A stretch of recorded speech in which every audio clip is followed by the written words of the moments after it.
Hi everyone, my name is Deborah Bloom. Welcome to a much anticipated episode of Debby Talks. Today I will be speaking on the topic of stress management. We are in the most challenging time in our lives right now.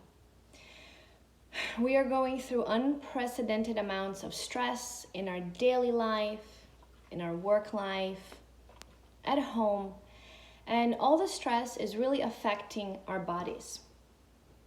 And what does it mean for stress to affect our bodies?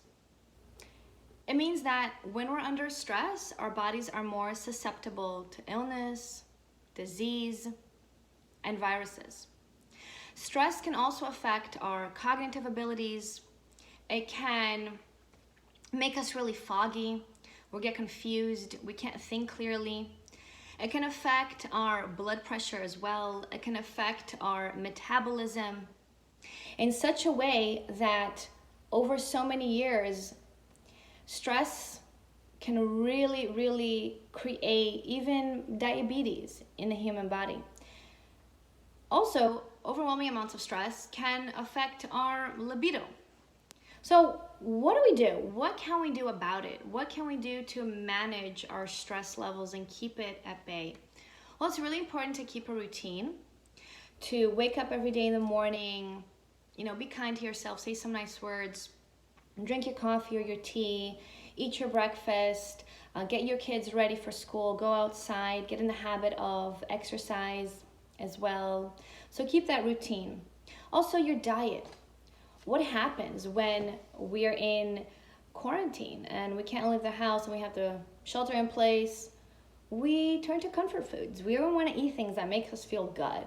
So all of the wonderful cookies that we love and the chips and ice cream and bread and pasta and all these wonderful things that I'm guilty of eating myself, let alone consuming alcohol, can really take a toll on our body. So if we can, we want to try to avoid that, but I know I'm not doing that, so it's okay if you do. And really pay attention to those leafy greens that are high in B12 and folic acid and can really boost up your really levels of like dopamine and serotonin in your brain as well. It can really help you, make you feel good. Also remember to have an uptake in your vitamin C consumption. So if you're taking it in pill form or if you're eating natural fruits as well, keep that in mind. What's something else that we could do? We could have guided imagery. We could take a moment to close our eyes and go on a vacation in our mind. So find that place that makes you feel happy. I know it's easier said than done, but if we just think about the sensory experiences of going to Disney or going on a cruise or going to Hawaii or getting together with our friends, we know that that place is not far. It's near and we're gonna get there. Meditation brings short-term stress relief and stress management benefits. So maybe you wanna start saying a mantra like, this too shall pass, or I can and I will, I can and I will, and put your mind in a different place. Have a different mindset, calm your mind, get in a place where you're in tune with yourself through meditation, guided meditation, because sometimes we can fall asleep and we don't want to fall asleep. So think about also being in the present moment. So mindfulness involves being in the here and now.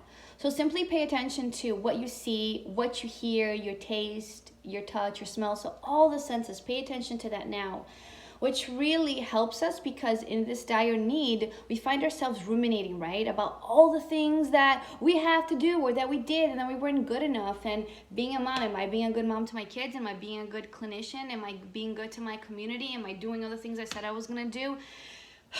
Jesus, woman, get a break. So be in the mindful attitude of where am I? What am I feeling? And really bring your mind back to that present moment.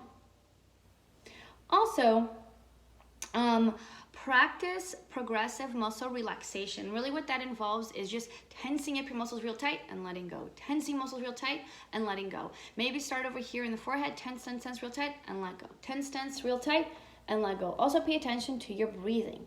So you want to inhale through your nose, hold it, 1, 2, 3, and exhale. And as you inhale air, you want to think about peace and clarity and calmness. And as you exhale, let out anything that doesn't serve you, all that stress, all that tension, anything that might be putting tension and negativity in your body.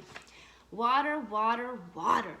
Okay, yes, all the doctors and all of the people in the medical community say drink 8 glasses of water because that's what your body needs. So it's very hard for me to drink water. I have to constantly remind myself and push myself. But you really do need to drink 8 glasses of water every single day. Also, sleep. Think about our sleep habits. We don't really get enough sleep. We're always worried or we're anxious. Or if you're a new mom with a baby in the house, you're waking up in multiple hours of the night and you're unable to get a sleep. So 7 to 8 hours are the recommended time for your body to rejuvenate itself, for all of the processes of your brain function, including memory recall. When you sleep is when your body does the most work. Work on a project. Have you ever wanted to start a new hobby?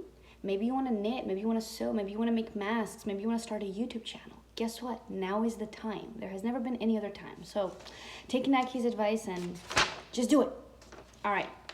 So we spoke about eating a balanced diet because diet can bring greater reactivity towards stress. So emotional eating. So just pay attention to how you're eating. Whenever we eat refined carbs, our body has a spike in sugar. Also, whenever we are under high levels of stress, our body has high cortisol, norepinephrine, all of these hormones that really create instability in our body. So we want to be able to transition into eating more eggs and avocados and leafy greens and walnuts, which can really support mood regulation. Also develop a pattern of positive self-talk. The way you talk to yourself matters. So stop for a moment and don't judge yourself. Don't say that you're a bad person or that you're a bad mom or that you're not good enough. Congratulate yourself. Are you working in the hospital 24/7? Are you saving lives? Are you giving people hope? Are you instilling them a sense of positivity and clarity? Are you guiding them? So keep it up. Has someone in your family recently graduated? Go call them. Tell them how proud that you are of them.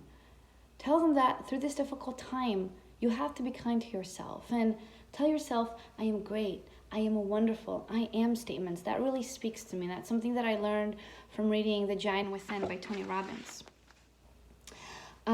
Tell yourself that you are incredible. Develop an inner, kinder dialogue.